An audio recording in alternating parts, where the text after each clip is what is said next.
6 miles into this.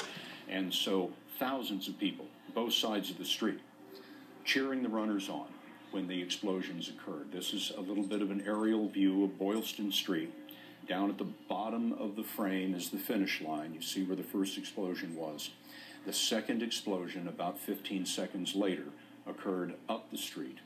2 bombs there that exploded. The police say that there was a third bomb that they discovered. This is the explosion of the first bomb. Now listen for the second one.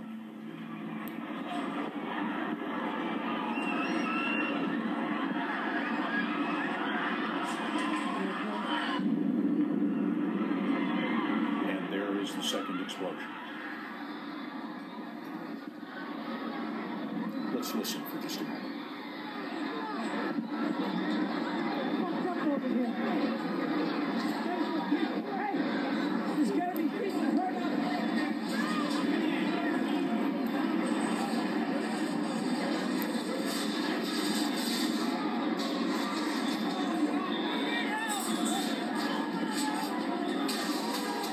At least 2 people have been killed, but that was an early report from the Boston Police Department, and unfortunately in these kinds of things that number is likely to grow.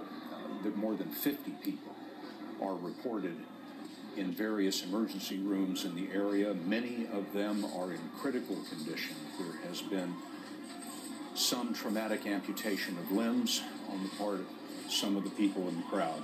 Other people have been wounded, but not as gravely. Oh my God.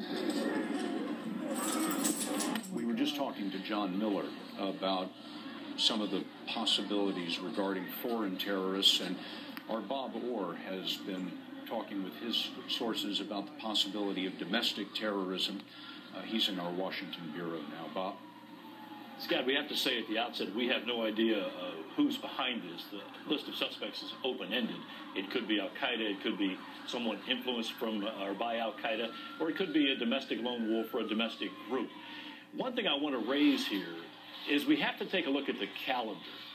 Today is April 15th. Most of us know that as Tax Day. It's also called Patriots Day, but it's the beginning of the 3rd week of April. And I raise this, and I'd be interested to see what John thinks about this. I raise this because in the past, if you look at our history, it has been a troubled week in this country in terms of extremists, both on the left and on the right.